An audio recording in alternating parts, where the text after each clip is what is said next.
My mother once said, "We simply can't afford it." That phrase echoes in my head every time I close my eyes.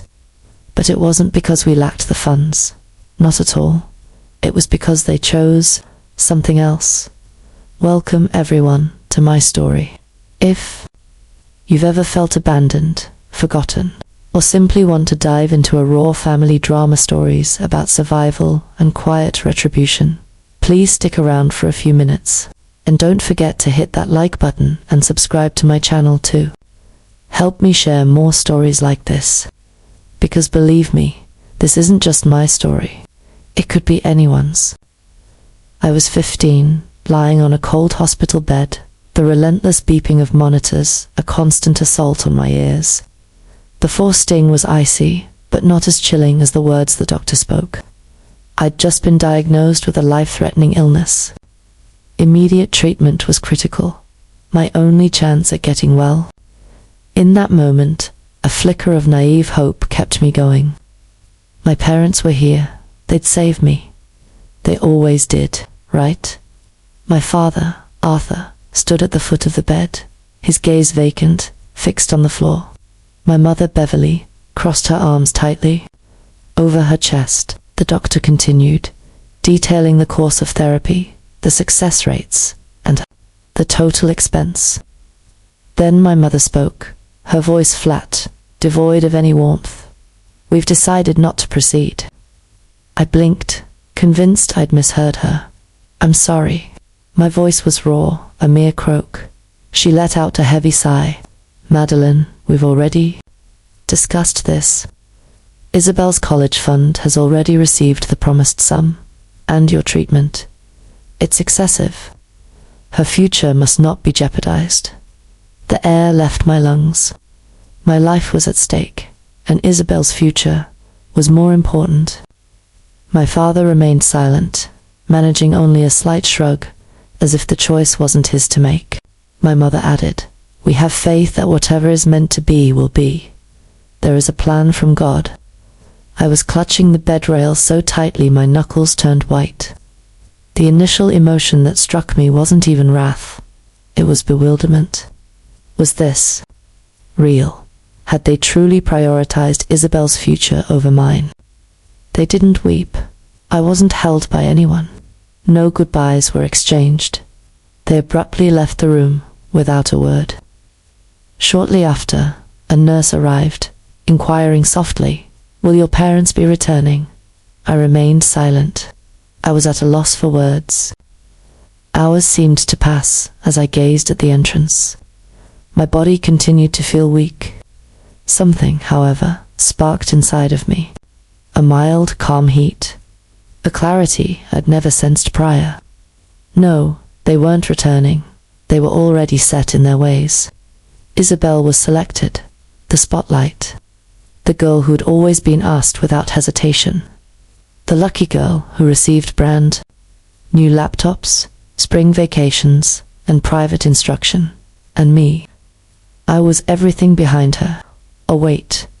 When my birthday presents were an afterthought, I always felt like the party was missing something important.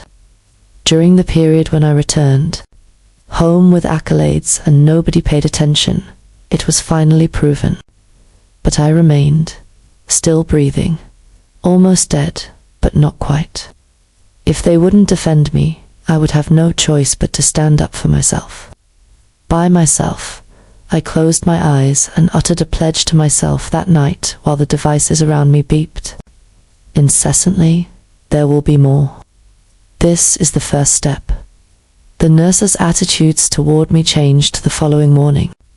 Looking downcast, seated expressions, word had spread. A clinically pleasant social worker entered the room, carrying a clipboard. She inquired about matters of guardianship, emergency contacts, and medical proxies. I gazed at her expressionlessly. I spoke with a hollow voice, saying that my parents weren't returning. She wavered. "Who else is there in your group? Is she an aunt? Older relative?" Sure, I did. However, it had been about a year since we last communicated. Aunt Rosemary, my mum's sister, a tiny house across town was her home. For the most part, she disapproved of my parents' parenting style. Thus, she was no longer a topic of conversation. "You deserve more love than they know how to offer," she said to me as we sat down to Christmas dinner once. The memory of that remained with me forever. As a result, I provided the social worker with her contact. The bell in my room sounded 1 hour later. "Good day, Madeline." A terrified, gasping sound escaped her lips. "My dear, I am leaving soon." The door swung open 15 minutes afterward. Despite her lack of stature, strength, and vocal prowess, she appeared fierce as a warrior at that very time. With her cardigan undone and her eyes sparkling behind small spectacles, she sported a head full of wind-blown grey hair. None of her inquiries were probed. That wasn't necessary. There were no parents in sight, and she noticed the fur and the pale skin. It sufficed. She came over to me, grasped my hand, and spoke the words, "I'm here now," with clarity. No tears welled up in my eyes. I only recall sensing, seen. Later that day, when the doctors went over our treatment options, she sat down next to me and nodded in understanding. "After this, what do we do?" she inquired, without reserve. "Never back down." She remained unfazed when they brought up the expense. "We'll find a way to do it," she spoke, and I trusted her, because she didn't utilize a spreadsheet to determine my value. In contrast to my parents, instead of considering the destiny of another person, she prioritized my survival. All she did was adore me. After the first round of therapy was scheduled, and the paperwork was signed, she handed me a bag full of pajamas, a lavender blanket, and a miniature music box that I had liked as a child. She had preserved it for all those years. Sitting quietly in the hospital room, we listened to the lullaby music. She reminisced about my childhood, telling me anecdotes about how I would dance on her toes in the kitchen, and how I even attempted to establish a candy tree in her yard by planting jelly beans. Yes, I wore a smile that had been absent for days. So little as being remembered might mend shattered pieces, it seemed weird. What was ahead was a mystery to me. I had no idea what to expect throughout my recovery, or how long I would spend. In the hospital, however, there was one certainty that I had. No longer was I on my own, and that shifted the whole dynamic. I was given a folder full of drug plans, follow-up dates, and dietary restrictions after a few more days in the hospital, along with strict instructions. Grandma Rosemary drove me home in a car that had the aroma of mint gum and dusty books. She appeared to be double-checking that I was still physically present by keeping one hand on the wheel, and occasionally reaching out to squeeze my hand. A little, weathered yellow one-story, with squeaky flooring and ivy growing up one side, was her home. However, I perceived it as a fortress. No one moaned as they saw me enter, which was a first in years. The guest room was prepared for me with fresh linens, fluffy cushions, and a worn lamp that cast a cozy glow. "You are safe" was the only message on the note attached to the mirror. "Embrace your desire." It moved me to tears, crying, but not out loud or untidy. In the early days, Grandma refrained from asking any inquiries. Her main concern was making sure I was warm, nourished, and slept. Oatmeal with cinnamon was her morning staple. As I slept each night, she would sit next to me and read. As I nestled under a blanket on the porch one day, she produced her laptop and a weathered notepad. She mentioned that she had been looking into clinics. Anybody who listens: foundations, local health organizations, non-profits will find a way to pay for the remainder. She held my gaze. "Is this all you're doing? What about me?" She grinned. "Obviously I am." Then she uttered something whose necessity I was unaware of. "Madeline, you are not an inconvenience. My grandchild, you are. It's sufficient." As bright as sunshine in a gloomy room, that sentence fell. For a long time, I had been taught to evaluate my value in relation to Isabel's academic performance, charisma, and future prospects. We had a relationship where she was the provider and I was the breadwinner. I was simply myself when I was around Grandma, and it was all right in some way. My body started to recover in the peacefulness of those first few weeks. My hunger gradually came back. I could lay here for a while. I began to make my way around the block, holding onto my grandma's elbow with one hand and the railing in the other. Along those strolls, we conversed. Things like books, beloved flowers, and the names of the local pets will be discussed instead of the past at this time. Yet another time, I found myself laughing, returned a smile, and slowly but surely, I started to believe in something both beautiful and perilous, that perhaps it was my fate to live. The hospital wasn't the only focus. Actually, I had been losing their attention for quite some time prior to the diagnosis. It seemed like Isabel and I were born into separate families when we were kids, even though we shared a home. She received ballet classes, beautiful clothes, and themed birthday celebrations. I inherited 2 sizes too big of hand-me-downs and decorations that were left behind. She was the daughter who was boasted about to friends and neighbors, mentioned in church, and featured prominently in the Christmas card. They introduced me as the reserved one, or forgot to include me in the photo captions. I made more of an effort at beginning. I was a member of the library club, volunteered at school activities, and brought home consecutive A's. Regardless of my performance, the outcome remained unchanged. Madeline, that is fantastic. Would you be able to assist Isabel with her math assignments now? It felt as if my very existence depended on how valuable I was. I won 2nd place at the state spelling bee when I was 12 years old. How proud I was. I went so far as to bring the little silver medal to dinner, hoping this may be the one. Eventually, they might give me a glance. Instead, Mom asked, "Could you not wear that at the table, sweetie?" After a fleeting peek upward. Distractions. A bound double quotes later that night, I put the medal in a drawer and forgot about it. If it had been their hatred of me, I could have understood. It was as if I went completely unseen. They also didn't snap out of it when I got sick and realized how much they were about to lose. They remained sound sleeping. I noticed Isabel's college announcement on social media the day following my move in with Grandma. Huge grins, hot air balloons. "We are incredibly proud of our girl," was the caption. "Her future accomplishments will astound me." I was completely left out. Not a problem. Across town, nobody paid any attention to the fact that I was battling for my life. Something about that post shattered my heart. I didn't really think they would be concerned, but I secretly hoped they would. I kept hoping that they would call or send a message to let me know that they were sorry they left, even after everything that had happened. No one showed up, though. On the contrary, my parents emphasized their story even more. Isabel embodied the radiance of tomorrow. It was my choice to vanish that made me the shadow. They may more easily assume that I fled because I was rebellious rather than desperate. Their guilt was absolved and their hands were made clean. However, I recalled, they treated me like a statistic, not a daughter, and I'll never forget that look they gave me in the hospital. As time went on, a different type of determination started to form within me.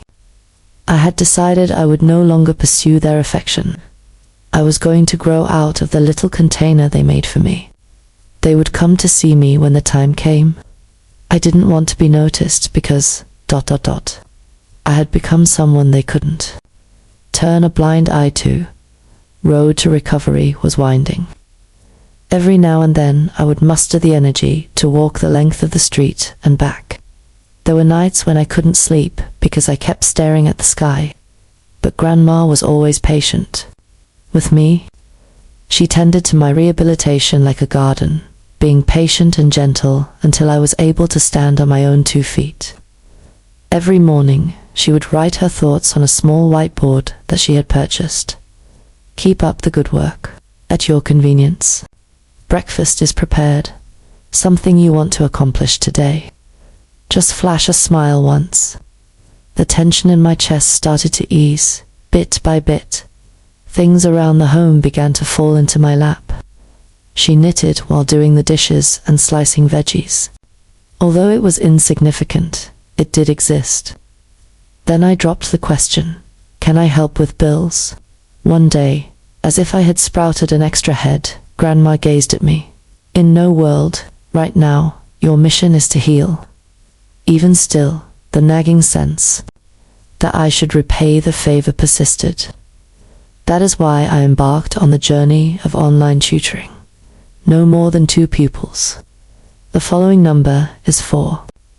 Next, there will be 7. Mostly math. Fluent in English. Sweet, uncomfortable, and eager, the kids were. I had a student tell me that you're a better teacher than mine. For the next hour, I grinned. Money wasn't the only factor though. Thanks to it, we were able to worry-free buy a couple extra medicines. Making a difference was the main focus. I felt like I was making progress toward being a builder rather than a destroyer. I noticed Madeline.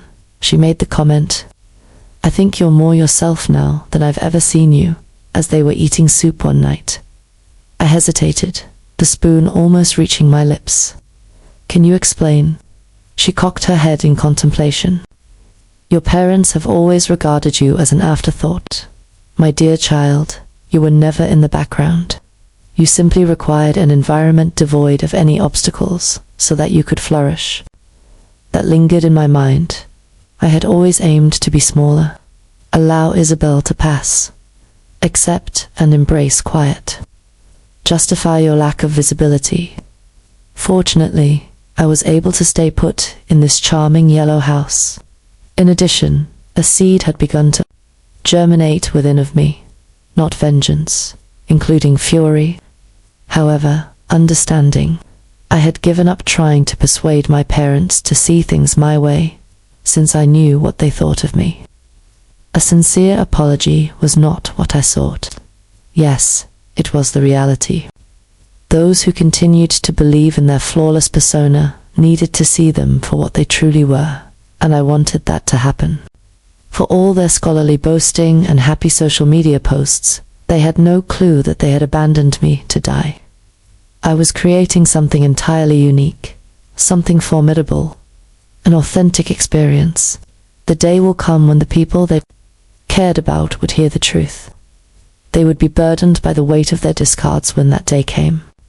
In the absence of fury, the kind that don't include flames, however, by use of a chillier medium, the result, I felt much better by the time winter rolled around. I am capable of walking continuously for a mile. I could let out a guilt-free laugh. I wouldn't have a heart attack every time I slept. Grandma stopped acting like she didn't need my assistance with grocery shopping, because I was making enough as a tutor. No biggie. Much better than that, in fact. On occasion, we would stay in our jammies and sip peppermint tea while watching cooking shows. Every 10 minutes, we would stop to discuss whether or not we could make the same dish.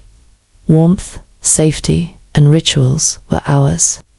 We were involved in an affair that seemed suspiciously real. However, another element was subtly evolving beneath that section I still remembered. Rather than a hospital bed. Nothing like what my mum suggested. We just do not have the funds for it. That is, not in the same way that my dad went out the door without even looking at me. Their lives had continued.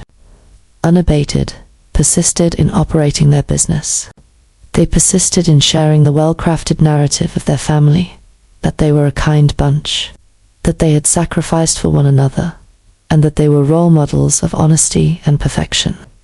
Not only that, but I had evidence that disproved it. While going through old phone files one afternoon, I discovered a screenshot of a text message my mum had sent to Isabel, which read, "Don't worry about your sister. She'll come home when she stops being dramatic." I hadn't seen the snapshot before, but it was from a long time ago. "We must not risk Isabel's future on a mere possibility," read another note from my father. "It's no problem for Madeline. She's a strong girl. They stayed with me because they were powerless to leave. They had abandoned me because they were unwilling to commit to me." One particular name kept popping into my head as I continued to mull it over. Lady Eleanor Stratton, the woman my parents had been boasting about for years, was the director of the Stratton Scholars Network, a former dean of admissions, and the creator of a foundation that offered elite scholarships. Our golden contact was what they dubbed her. They framed her as the key to Isabel's privileged future, invited her to meals, and wrote her gushing updates about Isabel's accomplishments. Their hero was her, a person who verifies their statements, the one individual whose viewpoint they genuinely valued. Do you think she is aware of the reality? Did she realize that those who professed to be advocates for education abandoned their own daughter as she lay dying in the hospital? A yell was out of the question. I chose to avoid a Facebook tirade or a widespread removal. I merely desired that Eleanor Stratton be cognizant of the precise nature of her alliance. So, I sat down at the ancient desktop, opened a blank email, and watched while Grandma baked banana bread one night. No drama or embellishment, just straightforward, truthful writing. I filled her in on the details. "My parents' names are Arthur and Beverly Carter," I informed her, "that I had to get emergency medical help before my sister Isabel's college tuition had already been deducted from the funds, so they declined to cover it. I informed her that someone else, my grandmother, stepped in to ensure my survival. The evidence is attached, the hospital letter, indicating that treatment was denied because payment was not received. Images of the texts on the screen, the social worker's statement regarding the neglect report. Ultimately, I penned down a solitary phrase. "It occurred to me that you might be curious about the type of individuals you're supporting." I signed it without harboring any resentment. Not a single one. Madeline Carter. I gave it 3 readings. Then I hit the send button. I came to a realization in the subsequent silence. I felt just well. I was prepared. The response from Eleanor Stratton was non-existent. I was taken aback. My parents' website, which was a proud partner of the Stratton Scholars Network, had the badge removed 2 weeks later. The focal point, emphasized in gold, had always been it. They used to brag about it in all of their marketing materials and presentations to wealthy clientele. It has now disappeared. I looked through the directory of the foundation. Under the radar, their names had been scrubbed. Nothing to report, just a description. A single, quiet severance. Instead of dread, my heart was racing from something. Colder and steadier as I glanced at the screen. It was starting. Subsequent events were not audible. Neither was it a controversy that garnered widespread media attention. No one was around. Surgically more extensive. To begin with, their website temporarily removed some customer reviews. The following day, a school cancelled a planned speaking engagement. Additionally, a third party chose not to extend their consulting agreement. In the close-knit academic world, rumors started circulating. People whose children's futures had been entrusted to them started to discreetly inquire. Checked it out. Really, had they forsaken their own daughter? Was it hidden from view? I watched as my parents swung into action. They rebranded themselves, introduced a brand new line of packaging, updated their biographies to highlight Isabel's accomplishments as of late. But it was ineffective. All phone activity ceased. Emails were not responded to. Unread in mailboxes were copies of their monthly newsletter that had formally advertised forthcoming college seminars and gushing testimonials. The major collapse followed. In the span of 1 week, 3 significant contracts were cancelled. They even proceeded with a lawsuit, but that had the opposite effect. Give it further thought, additional inquiries. There was no party for me. Not once did I mention it online. Grandma was not informed. I recently viewed. Also kept in mind, I came upon a realty listing in my area 6 months after sending the email. Space available for lease that was previously used by Carter Academic Strategies. It was the same address as theirs. It was game over for them. They allegedly relocated their activities to their home, as stated in a forum thread. Meanwhile, I also misplaced that. My parents finally showed up a few weeks after that. It was at a conference on mentoring young people, where I was a featured speaker, collaborating with social professionals and educators from all throughout the state. I had just finished off a panel discussion on resilience. I saw their presence close to the exit as I descended from the stage.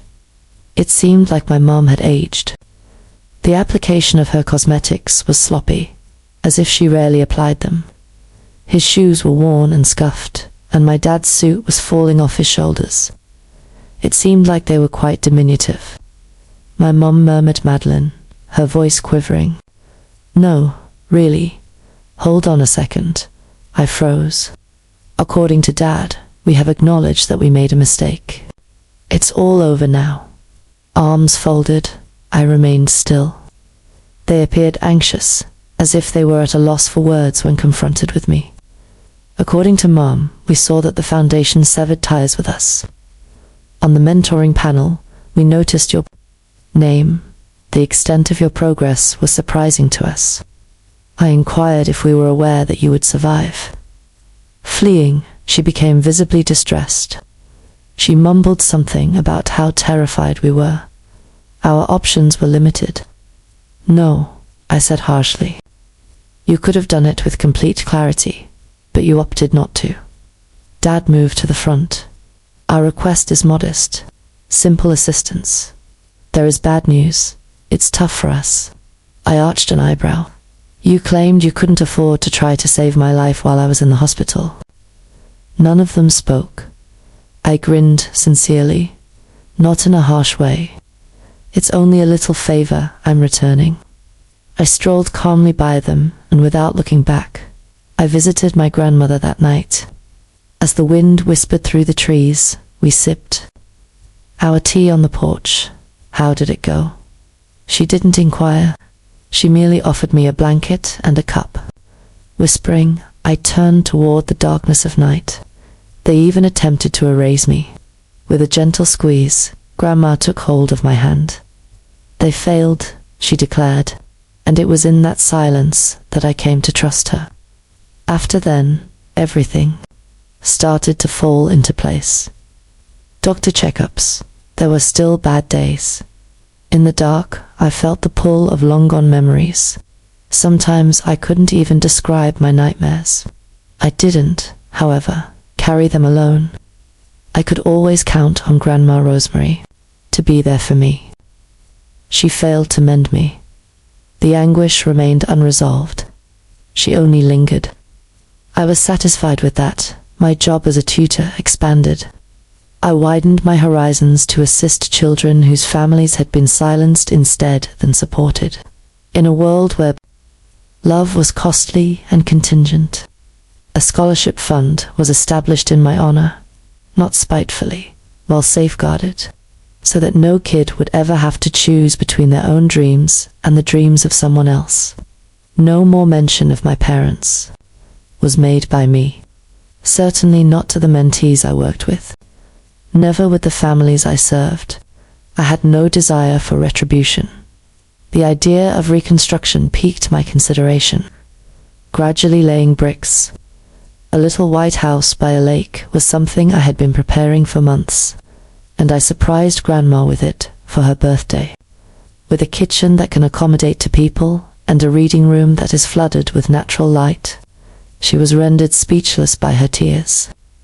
What she had done for me months ago was something I duplicated. A gentle whisper, "You're not alone." escaped my lips as I took her hand. We sat beneath the stars later that night, with blankets around them, letting the tea steep. Please tell me where we could go next. Its location would be ... She grinned, in a warm place, using a hammock. Timepieces absent, and I smiled. We should schedule it. She had rescued Minnow, but she also trusted, and it was at that very second that I had a profound yet simple realization. Surviving wasn't enough. I had already decided on my identity. For their own disapproval, for the sake of their pardon, no. However, I myself, plus, I want to thank the one person who recognized my worth before everyone else.